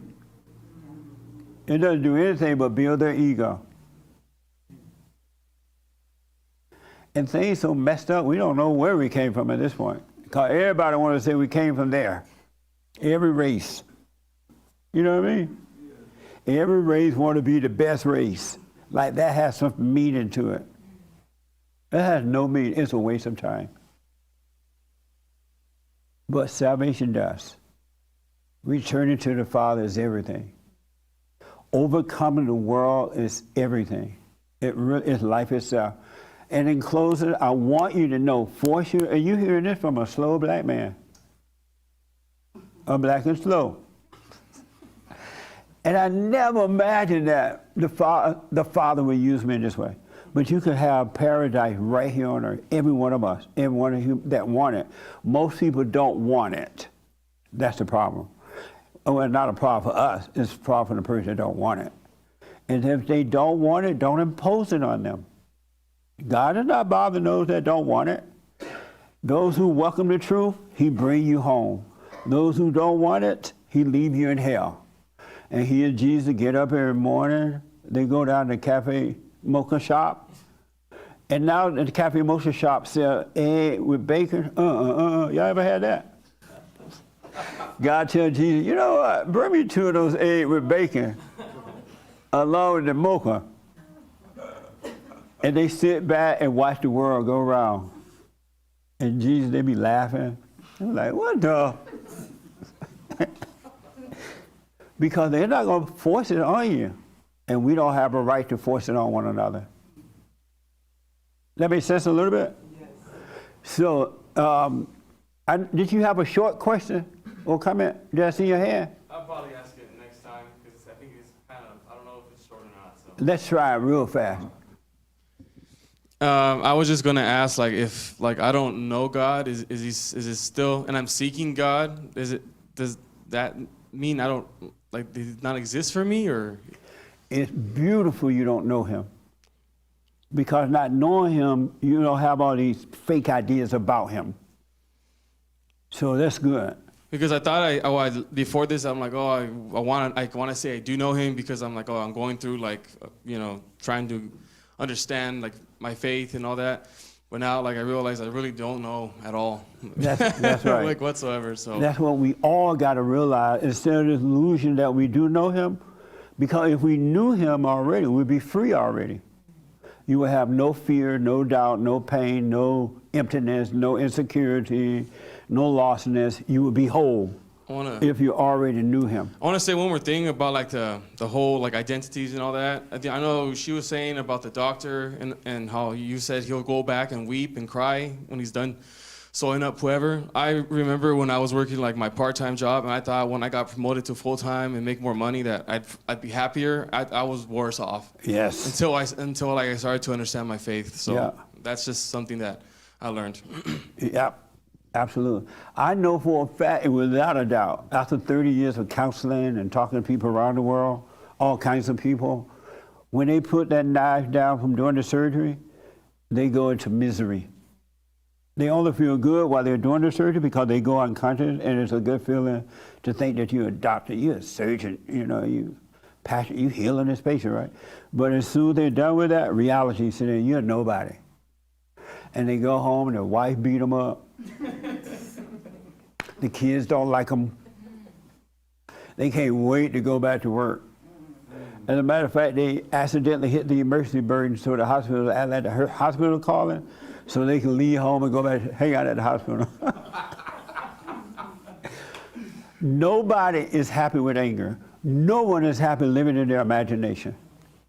Nobody. I don't care who it is. And they're looking for the answer on the outside. It's not out there, it's in here. Jesus has already returned, and he lives in us. You don't need to wait for Jesus to return. You ain't got to be waiting for the revelation. Revelation is already happening out there. It doesn't need to be happening inside of you. Christ has returned.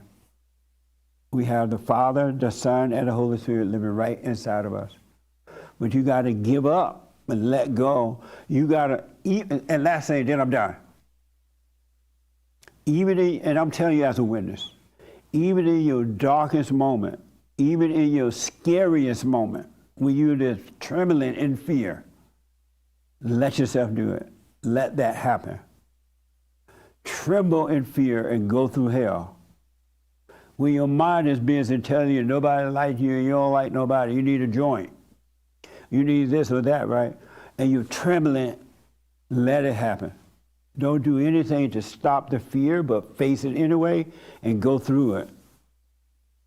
And you will see you're going through the valley of the shadow of ego death, of fear death, of loneliness death, or thinking that, oh, I was smart death, or what will I be if I let all this go death. You're going through the valley of the shadow of death, shaking and trembling. Fear is overwhelming you. Let it happen and go through the valley anyway. And when you get through there, it's going to be amazing. And you will, because you're going to have some light along the way. Along this journey, you're going to get some light, and that light going to encourage you not to turn around. And you're going to want more of it. You're going to want more light. You're going to hear yourself asking God for more light. But you'll get through the valley if you stay with it. If everybody else decides they don't want it, you wish them well, don't resent them, they can't help it, and you go through your valley of the shadow of death. And you're going to be scared. Oh, you're going to be scared. But as I was telling the young lady, that's not you that's afraid, that's the devil trembling because he's dying. The fake you is disappearing. All right? Any questions about that? So let fear happen. Be afraid. It's like when I tell you go forgive your mama and your daddy. Most people are scared of their mama. But once they do it, they're like, wow, I feel like a load was lifted. That's how it is going through this valley of fear, of trying to be important and want to be something, all that mess. The world has taught us wrong. Now we got to die from it. And you will die from it. You got to stay out of the imagination, though. The thoughts will lie to you.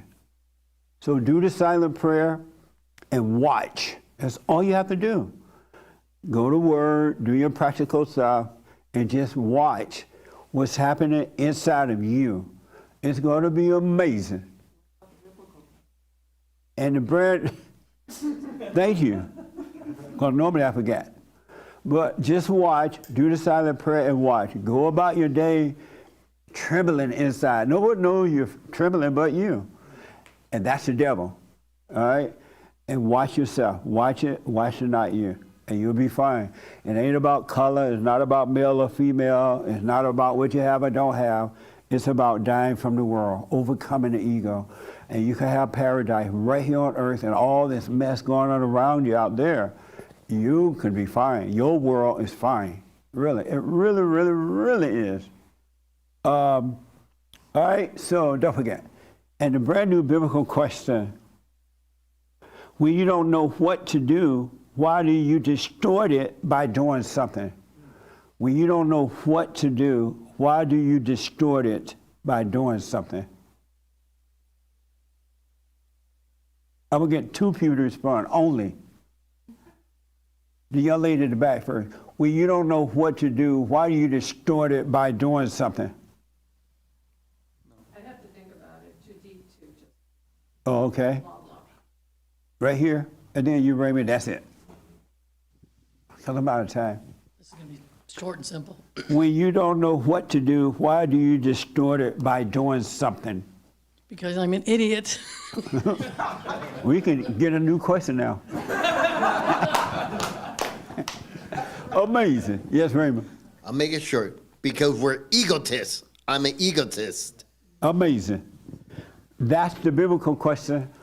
When you don't know what to do, why do you distort it by doing something? Amazing question. Did you want to respond to that? Why not? I just don't. What do you think about it? Just off the cuff. It's one of those crazy questions. Nice. Yep. Here's what I recommend. All the time, work on yourself. When you come for these meetings, these fellowships, come with questions. Watch yourself so you see what's going on. All right? And you'll see the growth happening. You will see it. Don't just wait for me to come all the time with the answer. I don't want to give you the answer because you already know the truth. Every human being know the truth. Already, it's down in there, but they just won't accept it. They won't come back to it. They'd rather follow the intellect than to follow the truth. All right? Anyway, this Thursday is the men's forum. First Thursday, right? Yeah, the men's forum this Thursday is 7. And if you need counseling or whatever, you know how to get us. Go to the 800-411-BOND or rebuildingtheman.com by phone, Skype, or in-house. All right? But work on yourself, folks. It does work. But you got to work on you. Meaning keeping your eyes on yourself. You can't change anything. And forgive. Don't have any anger. Anger is your enemy. Anger is your bitter enemy. There's nothing good about it at all. So don't be angry. And there's never a reason to be angry. I am out of time. We'll do your super chats tomorrow. We'll do your super chats at buymeacoffee.com/JLP talk and rebuildingtheman.com. All right? Have a good one. Thanks for tuning in. Thank you all for coming. I appreciate it. Amazing.